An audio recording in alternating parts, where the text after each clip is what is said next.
Hello, friends. This is Kim Wright Seabrill with the Wright Group with your July update. So, I've got some interesting statistics here to look at. And one of the things that we've been talking about month after month now has been this kind of shifting market and what's happening. And you'll start seeing a little tiny bit of movement here in these July numbers. I would suspect by August and September, you're going to see even more shift in the numbers because, again, real estate's like a 30 to 45, sometimes 60-day business. So, what we're going to see now, and these numbers was happening back in May, maybe early June. So, with that said, right now we've got 1.3 months supply of inventory, which doesn't sound like a lot, but woohoo, we are jumping up and down. So, keeping in mind that back in January and February, we were around the zero point 0.6, zero point 0.7 mark, right? So, not even a full month of inventory. So, we've almost doubled. So, it feels like right now a lot of things are on the market. The truth of it is, though, we've talked about this before, balanced market is at 4 to 6 months. So, even at 1.3 months of inventory, we're still very much into a seller's market, still very low on inventory.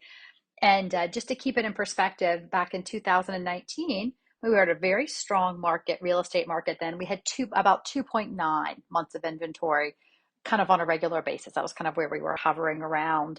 In raw numbers, if you want to look at that, right now in the month of July, the homes for sale were 2,483, which, sounds like a good amount of homes, except when you look back into July of 2019, we had 5,037. So almost double, which is shows in the month supply of inventory numbers. Um, so we would look to see for August and September, I'd expect to see that month supply of inventory continuing to creep up again, creating hopefully what we'd consider a more balanced market between buyers and sellers. New listings down 8.7%. This is a year-to-date number, which I thought would be great to see. Like, where are we compared to last year at this time? Closed sales down 9.5% year to date. Our median sale price, this is the one thing that has still continued to go up slightly. Our median sale price up 11.7% at 354,000. So when I look at these three numbers all together, we are seeing a little bit less sales a little bit less sales, a little bit less activity in the real estate market in 2022 as compared to 2021. And as realtors, we have felt this slowdown, and some agents have felt it kind of more than others. It's that feeling of when you're on a race car going, 100 miles an hour, and all of a sudden you slow down to 50 in a regular speed. Like you could still be going plenty fast, but it just feels really slow because of you've been in such a fast market. And that's kind of how I interpret what's happening in this market. We're going at such a breakneck speed. Now we're kind of slowing back down to normal. It just feels slow.